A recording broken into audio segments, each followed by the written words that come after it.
NCP তা আসলে তার রাজনৈতিক আত্মহত্যাটাই করেছে। হ্যাঁ, ধন্যবাদ।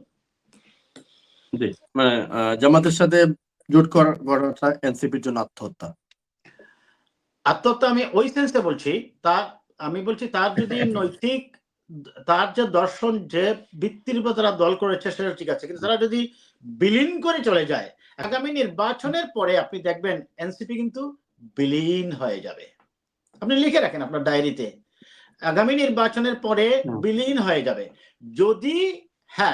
যদি তারা জামাতের সাথে ঐক্যবদ্ধ হয়ে ধরেন 2-4টা সিট পেয়ে যায়, বাট ইটস রিয়েলি করবেন, আপনি ওই বড় দলের প্রতীক নিয়ে নির্বাচন করতে পারবেন না।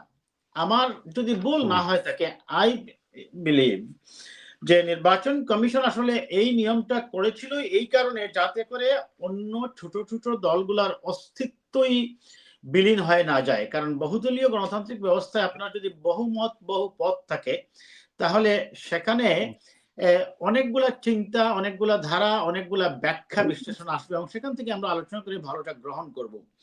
কিন্তু দেখা যাচ্ছে যে এই প্রতীকের কারণে আমার কাছে মনে হচ্ছে এখন হিতে বিপরীত হয়ে যাচ্ছে। এই দলের সংখ্যাও এখন কিন্তু কমে যাচ্ছে। এই যে বললাম আমি, কয়েকটা দল বিলুপ্ত হয়ে যাচ্ছে। এমনকি এনসিপি কেও আমরা দেখলাম, যাদেরকে নিয়ে মানুষের একটা বড় স্বপ্ন ছিল, তারা একটা মধ্যপন্থার দল হিসাবে এবং গণতান্ত্রিক দল হিসেবে মানুষের প্রত্যাশাও ছিল, তারা অনেক স্বপ্ন দেখিয়েছে মানুষকে, এবং এই অস্বীকার করার উপায় নেই, যারা এনসিপির আছে তারা মূলত আন্দোলনে অগ্রণী ভূমিকা পালন করছে। কিন্তু এখন তারাও দেখা যাচ্ছে তাদের দলীয় অস্তিত্বের চেয়ে বড় কথা হচ্ছে সংসদে যাওয়ার যে লুপটা, এটা তাদেরকে পেয়ে বসেছে।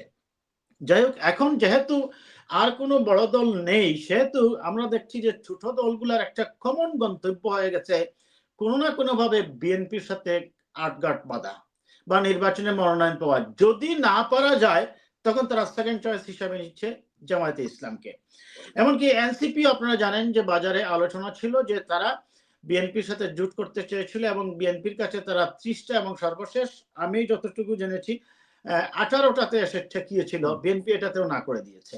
বিএনপি বলছে যে না, 18টা নেওয়ার মতো সাংগঠনিক ক্ষমতা বা সমর্থক তোমাদের নেই। এবং আমি যেটুকু জানি সর্বশেষ তাদেরকে অফার করা হয়েছিল 6টি আসন, এতে তারা হয়নি। এখন তারা জামাতে গিয়েছেন, আমরা দেখেছি কালকে পত্রিকায় যে জামাত তাদেরকে 30টা দেবে। এখন এই 30টা নিয়ে কয়টা পাশ করতে পারবেন, এটি হচ্ছে বড় প্রশ্ন। শুধু 30টা তো সংখ্যা পেলে হবে না।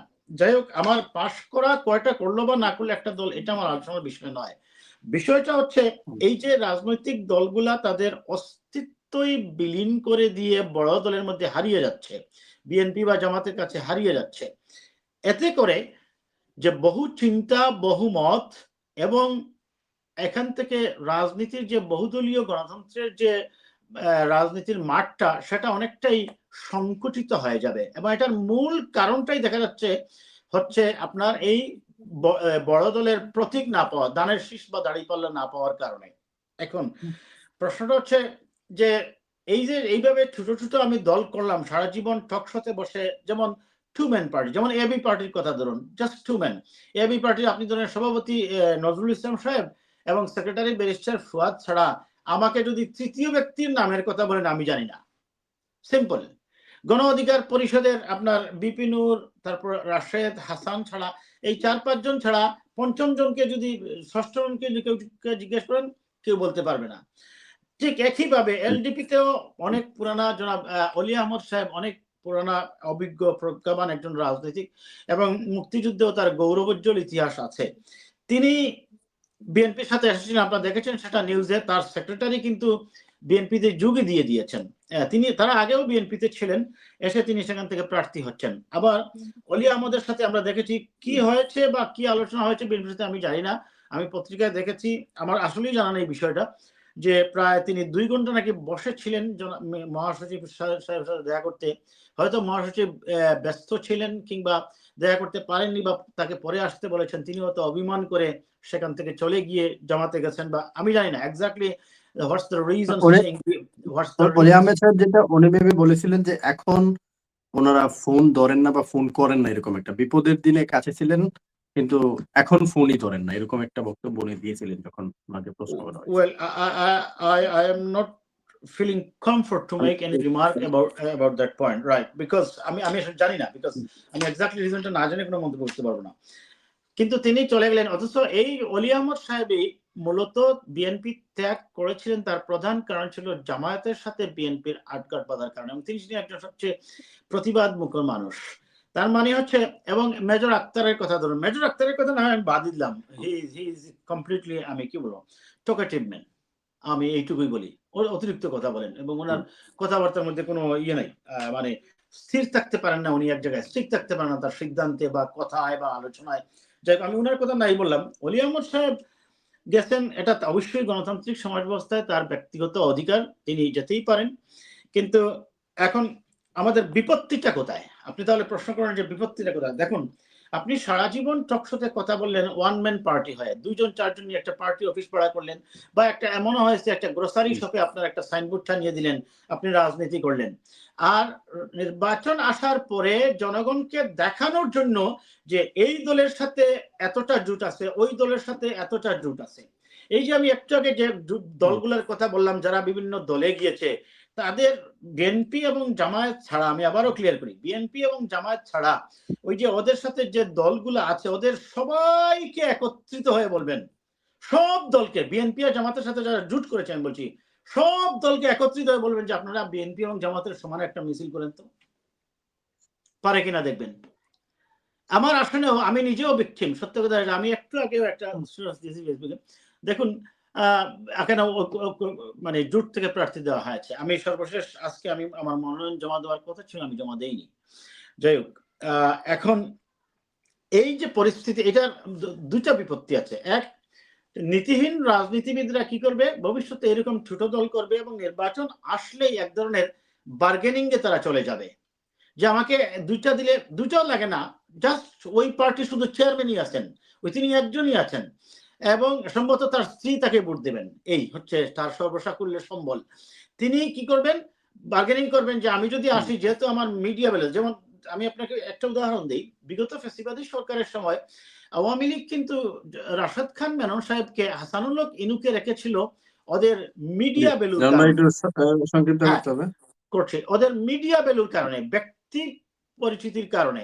তো ঠিক এইভাবে এদের যে গণসমর্থন ছিল তা কিন্তু নয়।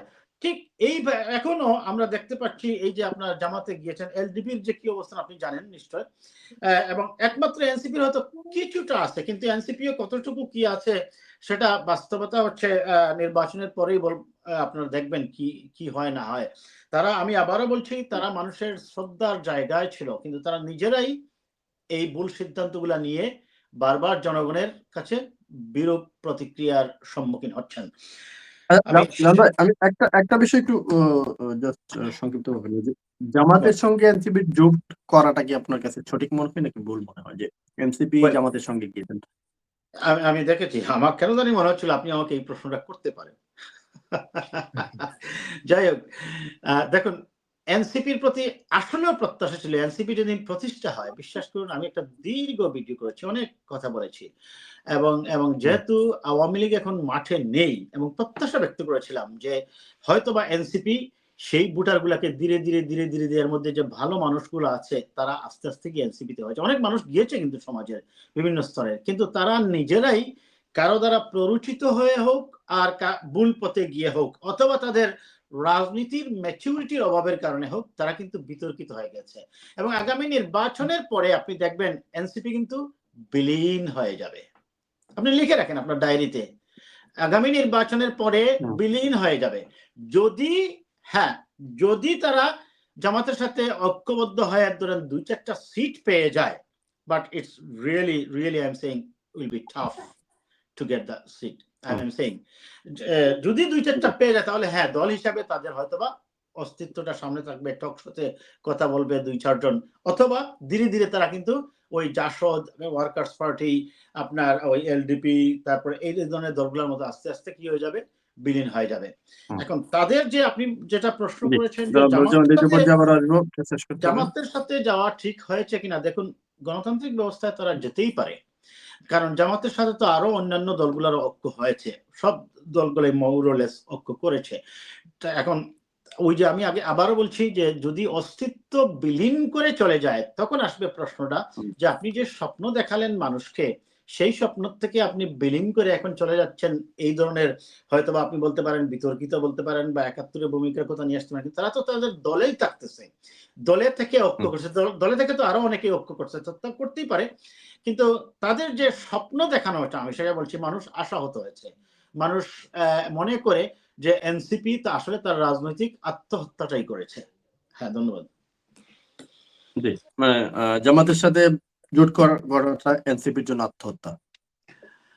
আত্মহত্যা আমি ওই সেন্সে বলছি, তার আমি বলছি তার যদি নৈতিক, তার যে দর্শন, যে ভিত্তির উপর তারা দল করেছে সেটা ঠিক আছে, কিন্তু তারা যদি বিলীন করে চলে যায়, এখন জামাতের সাথে যাওয়া মানে শুনেন, বিএনপির সাথে জামাত এসেছে, আওয়ামী লীগের সাথে ওয়ার্কার্স পার্টি গিয়েছে, জামাতের সাথে খেলাফত মজলিস গিয়েছে, আপনি খেয়াল করুন কথাটা, আর এনসিপির সাথে জামাত এসেছে, কথার মধ্যে পার্থক্য আছে কিন্তু, কারণ এনসিপি যদি জামাতের ওই জায়গায় যায়, গিয়ে যদি জামাতের মধ্যে তারা বিলীন হয়ে যায় বা জামাত যদি তাদের রাজনৈতিক অস্তিত্বটাকেই খেয়ে ফেলে, তখন তো তাদের কোনো সক্রিয়তা থাকবে না, আমি সেটাই বোঝাতে চেয়েছি। জি, ধন্যবাদ।